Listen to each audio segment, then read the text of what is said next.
rays of light.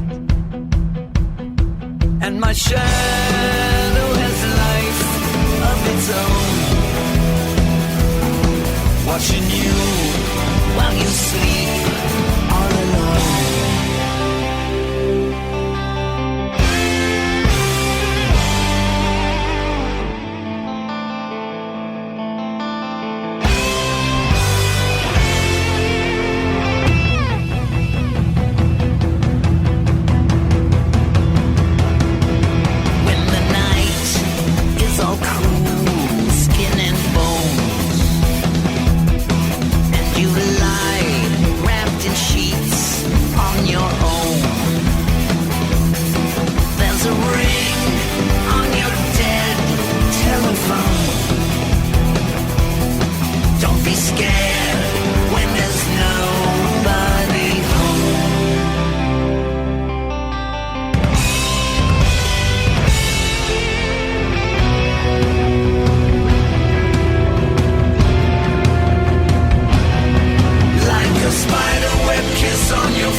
I'm condemned to the long, endless night, and I live in the absence of light. Paranormal After Dark with the Roadie. Yes, it's me, the Roadie. I'm here. Welcome to another episode of Paranormal After Dark. This week, very special subject or topic dear to my heart. The GlobeTheatre Dunedin. Spent 10 years there as the head tech, and the theatre itself was supposedly haunted by several ghosts over the years, though the one main one that I guess you could say I had dealings with or may have had dealings with or whatever, Frank.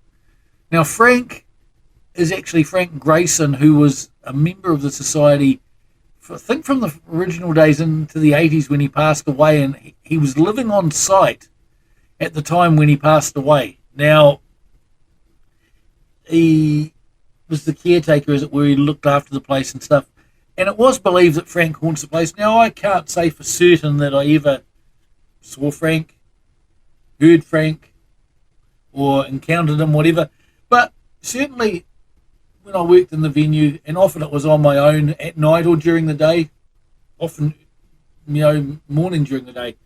And I always got this sense that I was being watched, not in a malicious way or a bad way, just that someone was watching over me, watching over the venue, and I'd always say good morning, Frank, when I came in, and goodbye, Frank, when I left and stuff, but yeah, you kind of had that sense you're being looked after, watched over, as a caretaker would do, And I guess the only time I could say possibly I'd seen Frank was in one show, and I can't even recall what it was now. It was a couple of years back. I was shutting down the show at the end of the night. Now, to set the scene, in the auditorium, there's a front row. House left of the front row, the last seat is always normally kept spare because it's next to where a wheelchair seat would go, and so we don't sell that seat. During the show, I'm absolutely positive, as usual, that seat was empty. End of the night, the show's finished. I'm about to shut down, you shut down the lights, the sound, switch everything over so that you're into a working mode so that people can use lights on the stage when the box isn't there and stuff. And it was kind of weird because I looked up and thought, you saw some, as often happened, people would mill around waiting for cast and crew to come out.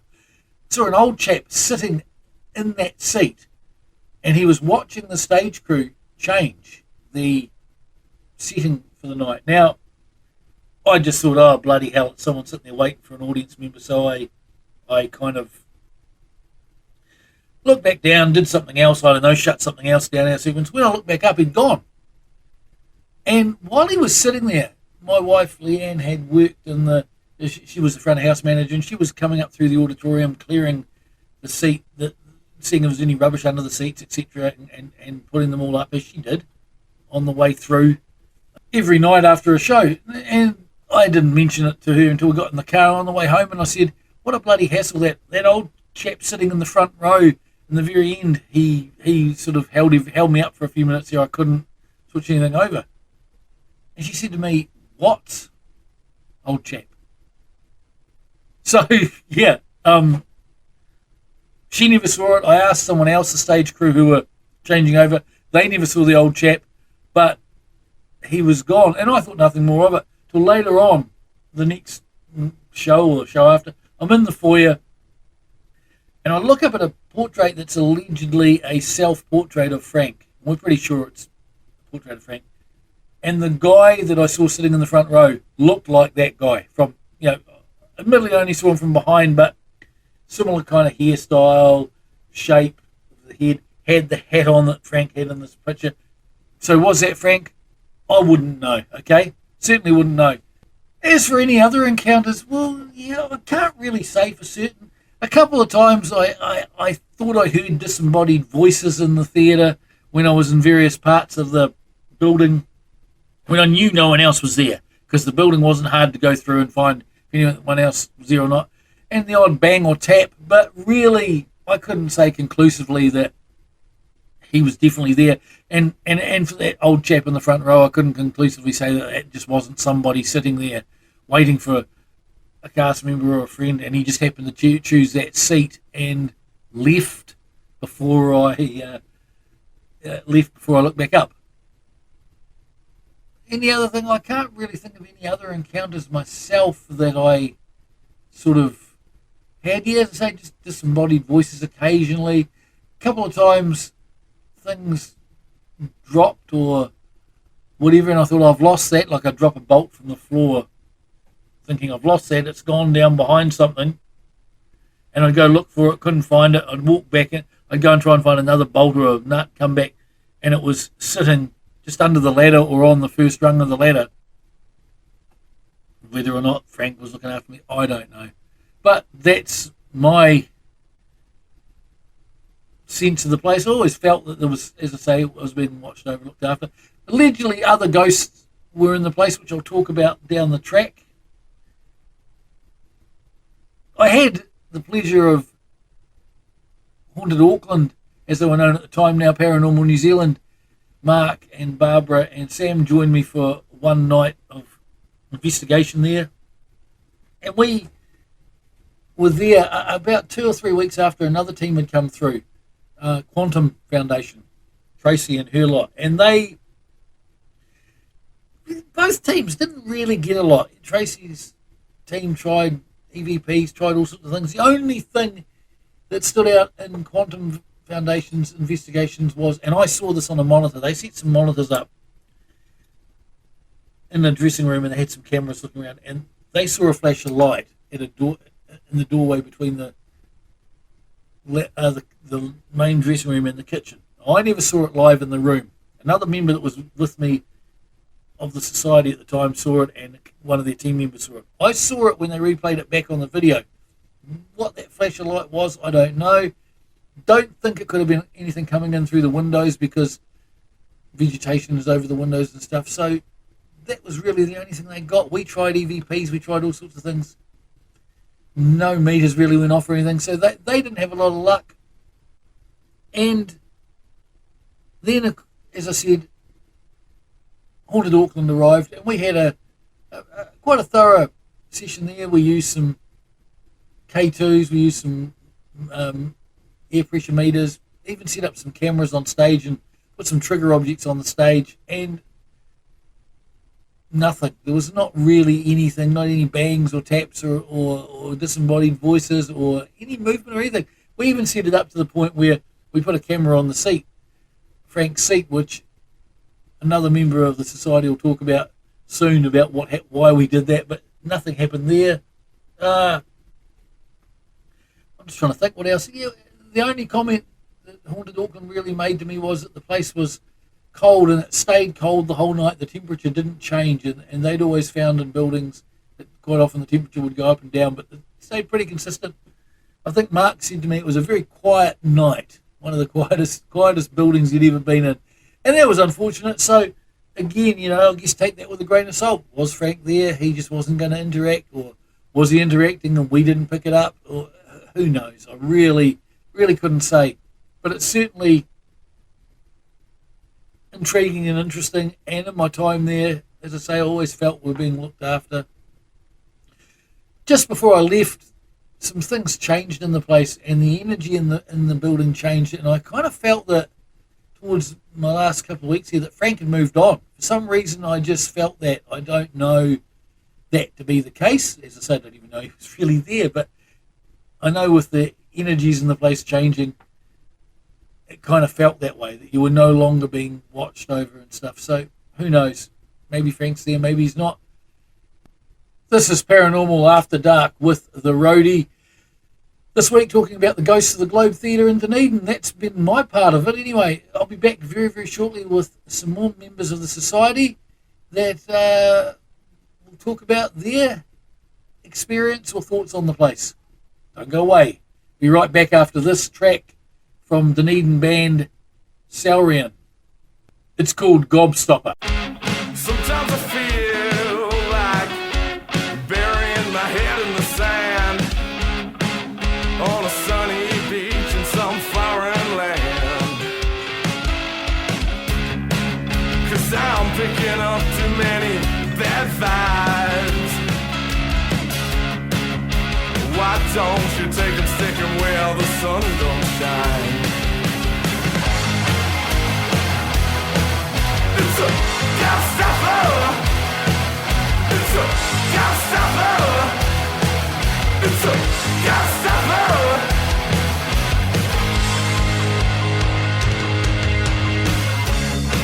Don't bother to turn on the TV news. It'll only give you the blues. I don't even want to know where they dropped the bomb. Just want to sit in the dark with the guitar and play some songs. It's a Gobstopper. It's a Gobstopper. It's a Gobstopper.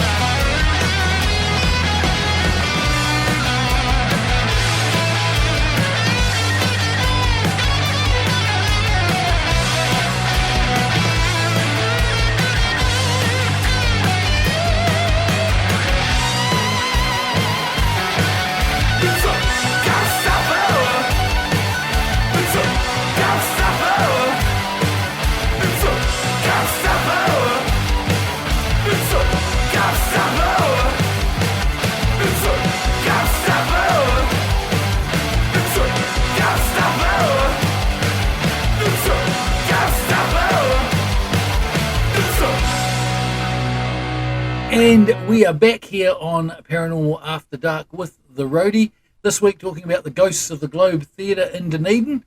I've got Leanne with me now, who I've already mentioned was front of house manager for a long time, but did a lot of other things in the venue as well. Now, I know you were doing some work upstairs, which is, of course, just to set the scene. The upstairs is what was part of the house where Frank lived when he was alive, and the room that I was going to talk to you about was allegedly the room that he slept in, his bedroom. So just tell us what you were doing upstairs and exactly what happened.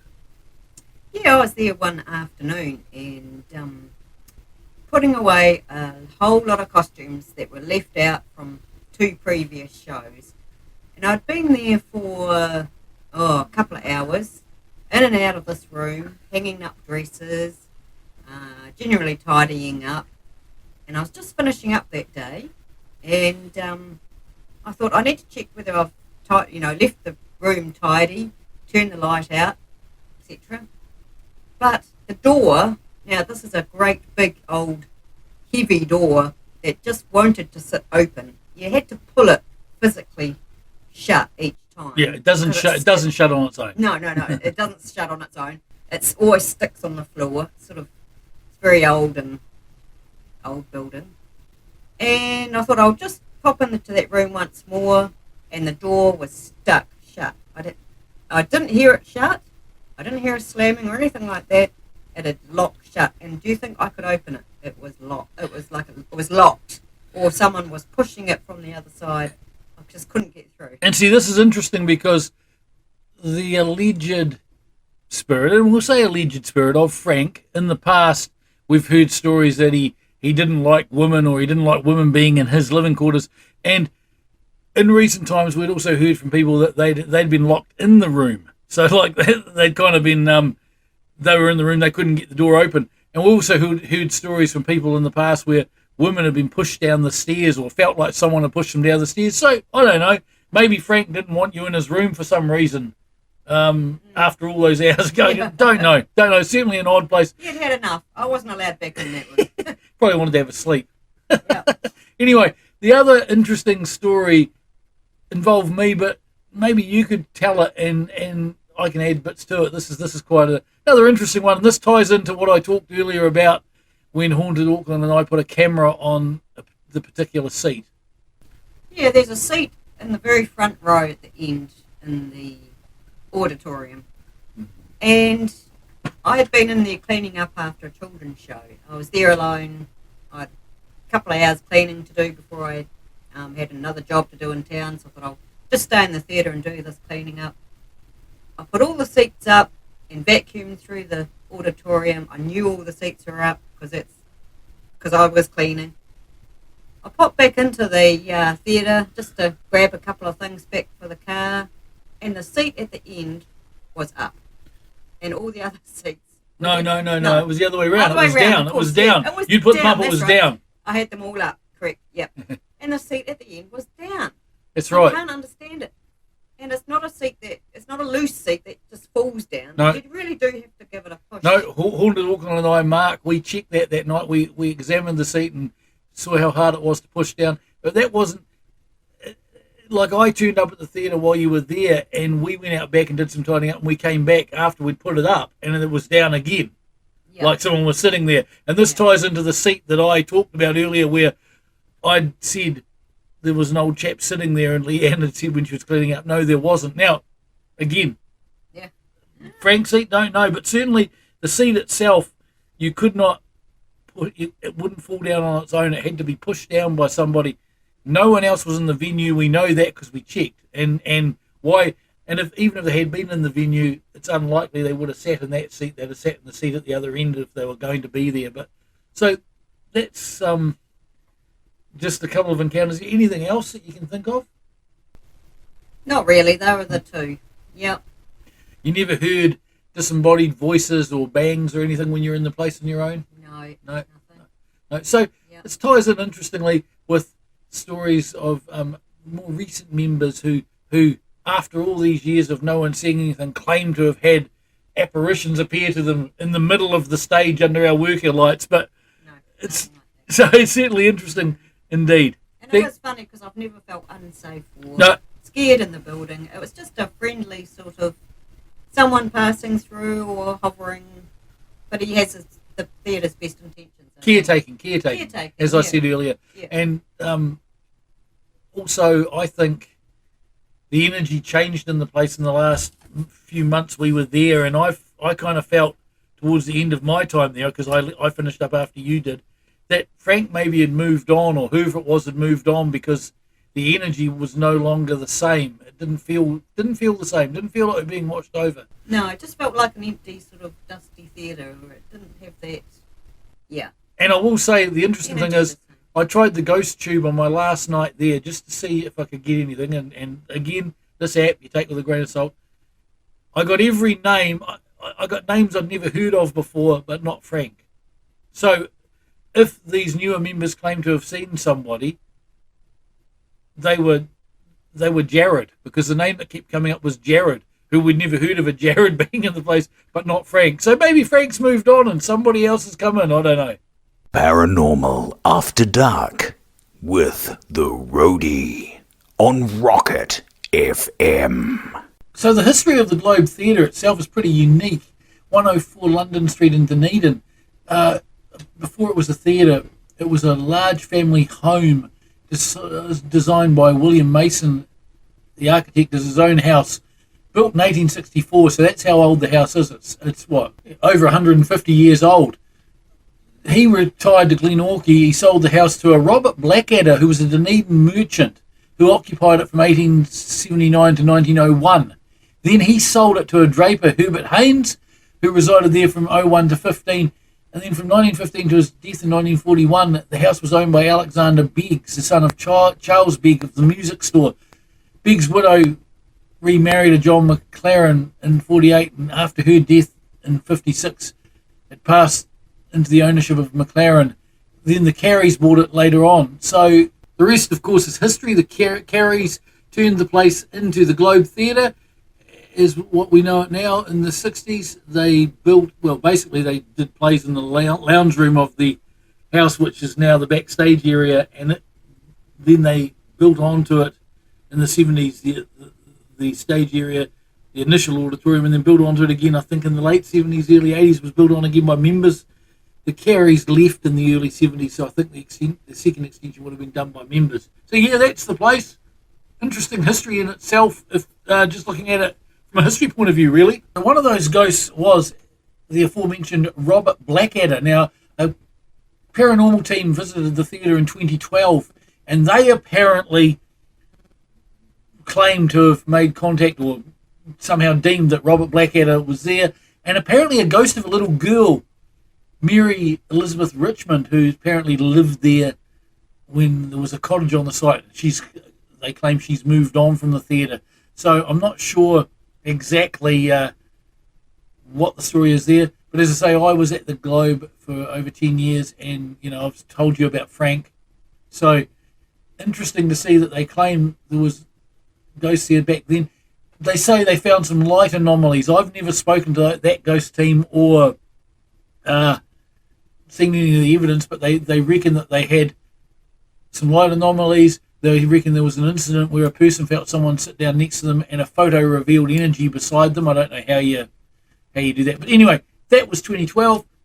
I've spoken about the results of the more recent paranormal investigations at the place. So, yeah, certainly interesting back then. Now, does that bring up the issue that over time ghosts move on or the energy fades or whatever? Certainly an intriguing thought there. Not too sure how accurate any of the earlier stuff was, but then, hey, it's not for me to say. Robert Blackadder may well have been there. In fact, he may still be there for all I know. And maybe it's not Frank that we were all thought was there for a long time. Who knows? But that's just some of the stuff there. Really intriguing thought for me is all those people that have lived in the house, and not just this house, the GlobeTheatre, but any other house or residence or whatever. Why do certain ones, if we, let's just say that some spirits stay behind and spirits exist. Why do some spirits stay on? For example, I listed the different people who'd lived there. The Beggs, the original architect that built the place, Frank Grayson, Robert Blackadder. Why do those certain spirits stay in the place? Why do we not have one of the Beggs there? Or, what ties a spirit to a building? That's certainly a discussion worth having on a show at some point. Very shortly, I'll speak to another member of the Globe, one of my tech. Now, one of those ghosts was the aforementioned Robert Blackadder. Now, a paranormal team visited the theatre in 2012, and they apparently claimed to have made contact or somehow deemed that Robert Blackadder was there, and apparently a ghost of a little girl, Mary Elizabeth Richmond, who apparently lived there when there was a cottage on the site. They claim she's moved on from the theatre. So I'm not sure exactly what the story is there. But as I say, I was at the Globe for over 10 years, and, I've told you about Frank. So interesting to see that they claim there was ghosts there back then. They say they found some light anomalies. I've never spoken to that ghost team or seen any of the evidence, but they reckon that they had some light anomalies. They reckon there was an incident where a person felt someone sit down next to them and a photo revealed energy beside them. I don't know how you do that. But anyway, that was 2012. I've spoken about the results of the more recent paranormal investigations at the place. So, yeah, certainly interesting back then. Now, does that bring up the issue that over time ghosts move on or the energy fades or whatever? Certainly an intriguing thought there. Not too sure how accurate any of the earlier stuff was, but then, hey, it's not for me to say. Robert Blackadder may well have been there. In fact, he may still be there for all I know. And maybe it's not Frank that we were all thought was there for a long time. Who knows?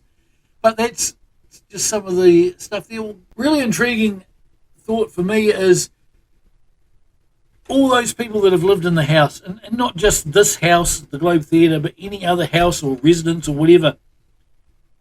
Why do certain ones, if we, let's just say that some spirits stay behind, that spirits exist. Why do some spirits stay on? For example, I listed the different people who'd lived there. The Beggs, the original architect that built the place, Frank Grayson, Robert Blackadder.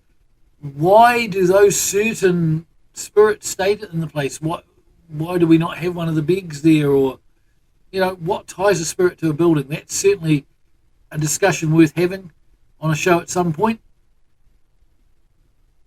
Very shortly, I'll speak to another member of the Globe, one of my technicians that worked there with me for a long time, and see if she had any encounters or any thoughts on things. And I believe she's also got a story about a ghost in another theatre in another city where she now lives and works in New Zealand here. And that brings me to this.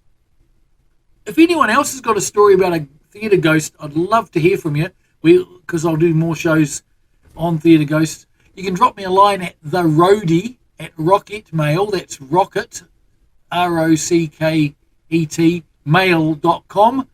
Or hit me up on Facebook if you know who I am.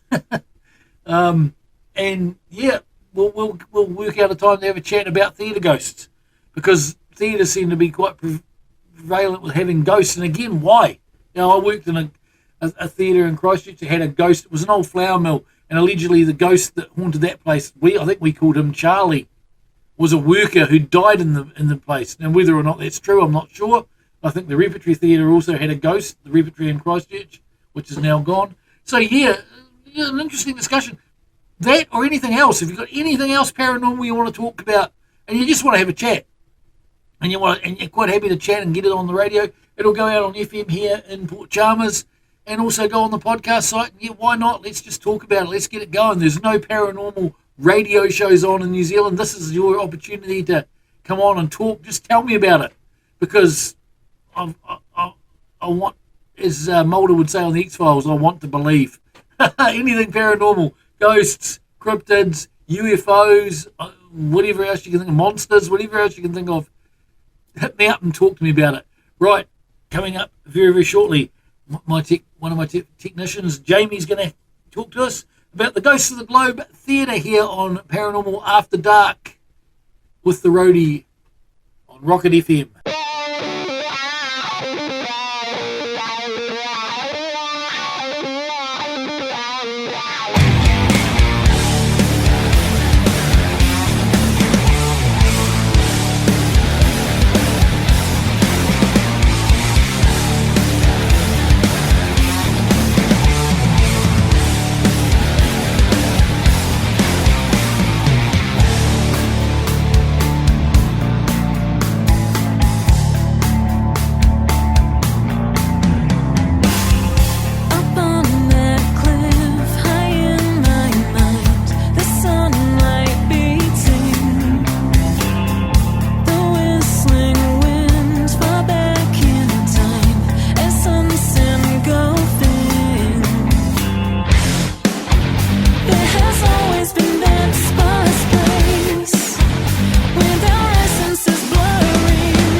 Paranormal After Dark with the Roadie. That was a West Auckland man, Living State, with a great song called Alter Ego. So we're talking about the Ghosts of the Globe Theatre here. And, you know, Frank Grayson, as I've said, was the caretaker. And, you know, he often looked after the place.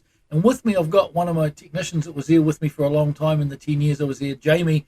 And, you know, I don't know that you experienced Frank at all, did you? But you kind of had feelings? Yeah, like I never saw him.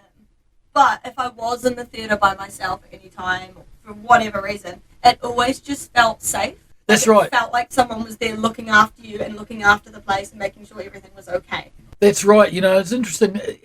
You kind of got that feeling of safeness and stuff. And it's interesting now because I left the place for various reasons. One was I'd done my time, but there was some other issues going on there. And the dynamic in the place had changed. The energy had changed. And I kind of feel in my last few months there that Frank was no longer there, that he'd moved on. And certainly that was the feeling of other people, that they no longer had been experiencing things that they attributed to Frank or the paranormal or whatever. And yeah, so I hopefully maybe he's moved on if he has, and I don't know. If he's still looking after the place, he's got a lot of work to do, put it that way, because there's some stuff there that needs to be sorted out, and hopefully Frank can sort it out from the other side, because we couldn't, But I do find it interesting that, in the last few weeks I was there, new people had turned up to the place, and you always get new people turning over in the organisation. What I find interesting is that in the whole time I was there, the only time, and I spoke about this a bit earlier in the show, I think I may have seen him once sitting in a seat, which I've already told you that story. But really weird. These two new people that are new to the place, hardly been in the place at all, and they're in the period when we felt like things were changing and the energy was changing. And they were sitting there telling me how they'd seen him, and he actually seen him, and he'd walked across the stage, and he'd stood on the stage. Now, I dispute that, because I sat there with couple of paranormal teams, and we had instruments, and we had cameras, and we were in the darkness, and yet these people, and we saw nothing. We saw nothing, we heard nothing. Yet these two people claim to have seen him. They saw him standing on the stage, and they saw him walking past the set. Why? Now, I don't want to say they're lying or anything, but what I want to say is, why them? And why now? In all those years, nobody had ever seen anything really. I mean, my sighting was probably just an old git to change seats, as I talked about earlier. But why these two people think they saw it, and what makes them so special that they are the only ones that saw him, and it wasn't in the dark. It was in under work lights, which are very, very bright LEDs, and you can see an apparition, whereas no one else has been able to see it, and we couldn't see it with low light cameras. Exactly, yeah. And I don't know. The amount of times that you and I were in there together, just the two of us, didn't see anything, didn't hear anything. You would have thought he would have at least shown his face, right? And he was going to. And I don't want to disparage these two people, but what makes them so special that they think that he would reveal himself to them? I don't know. It's an intriguing story, the whole thing of Frank and how the place felt, and energies and stuff. So that's that little particular story, and a particular person from the globe there. So thanks a lot, Jamie. Quite interesting there from her point of view. Now, I wanted to talk about the Ghost Tube app. Again, take it with a grain of salt. Does it work? Does it not?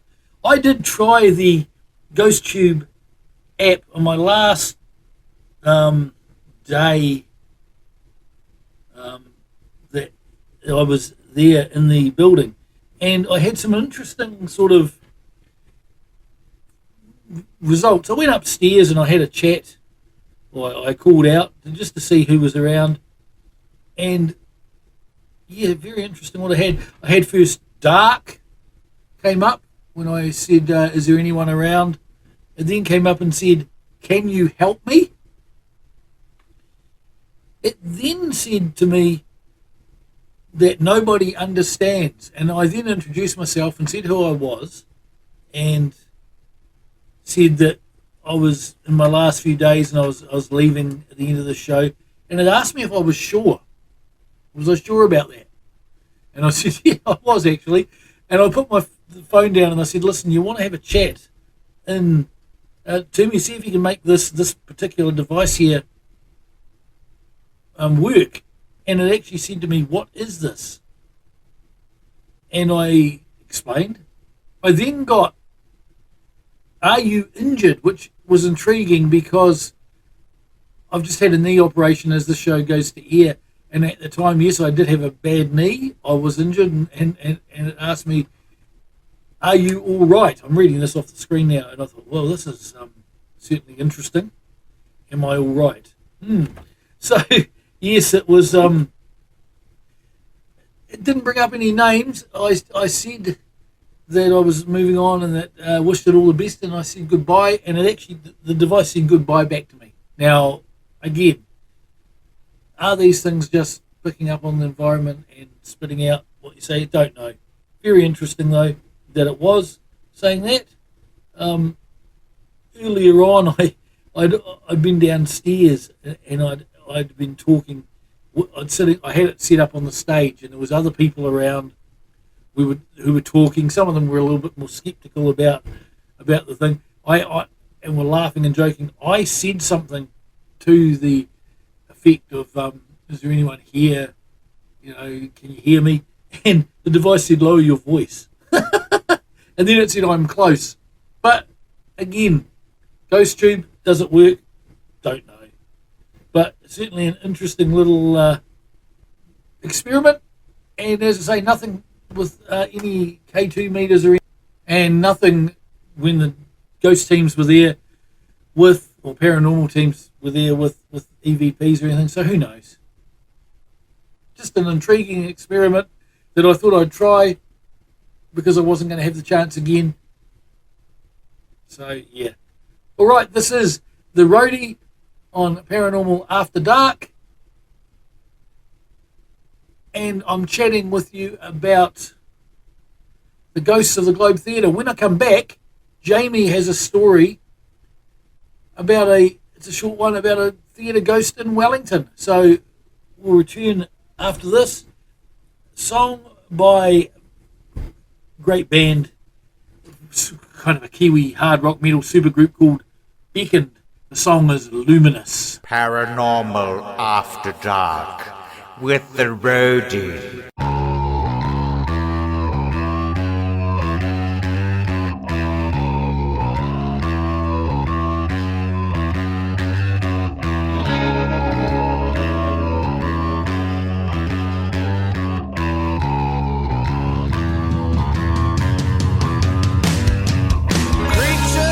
Creatures lurking in darkness, pulling me further down.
And so while we're talking about the ghosts of the Globe, I'm going to segue a little bit while I've got Jamie here, because Jamie moved from the Globe and ended up in Wellington. And while she's been up there, she's been talking to people about theatre ghosts as you're doing. And you've got a story here about a theatre ghost in Wellington. So we might as well segue into that for a little bit and just tell us about that. Yeah, so I do a lot of my shows at the Griffin Theatre in Wellington, which is owned by Stagecraft. And they had an old theatre on Tonks Ave, so not on Gusney Street where they currently are, on Tonks Ave. It was an old house, and they put the motorway through, the Transmission Gully motorway went through there. That's why they lost that theatre, just so you know. Yeah, and they had a ghost there, apparently, called Marilyn. Now, Marilyn was a prostitute who had worked at that house when it was a brothel before it was the theatre.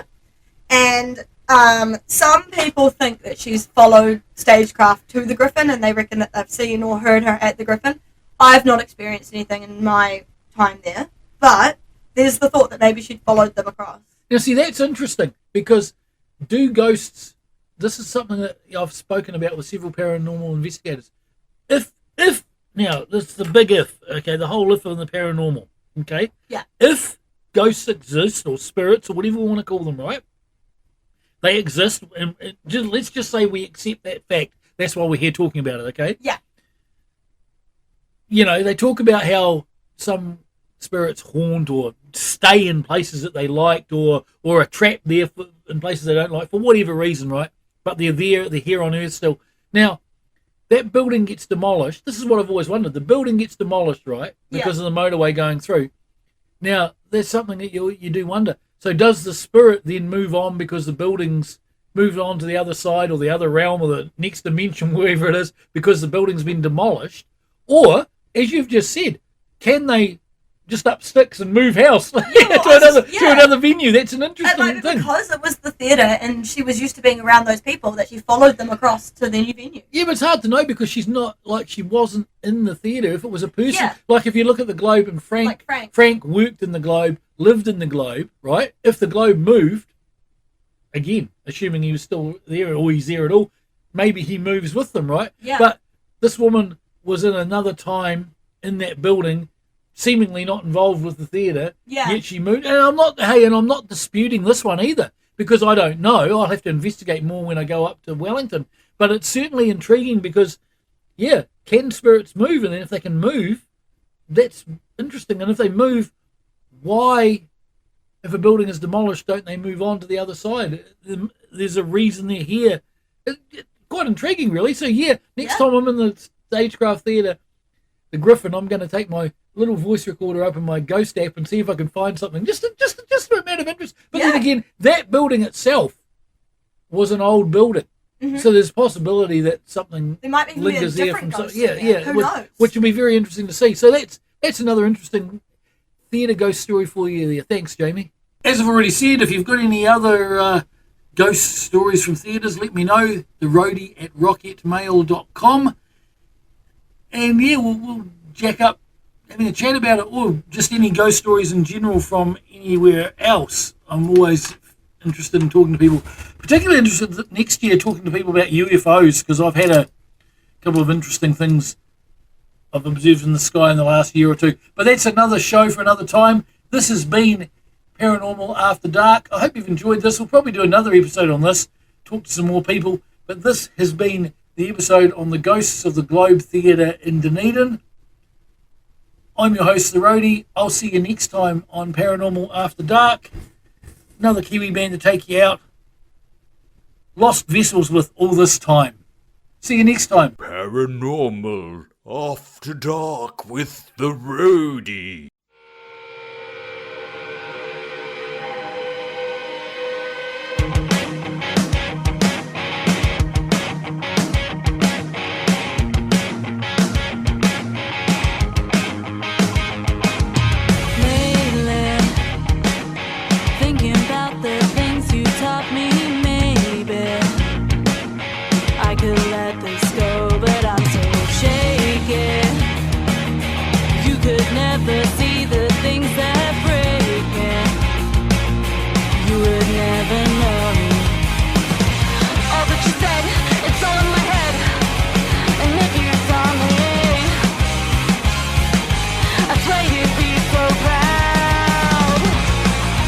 What this is to me.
Life takes what it wants, and I know you're gone, but I can't let you leave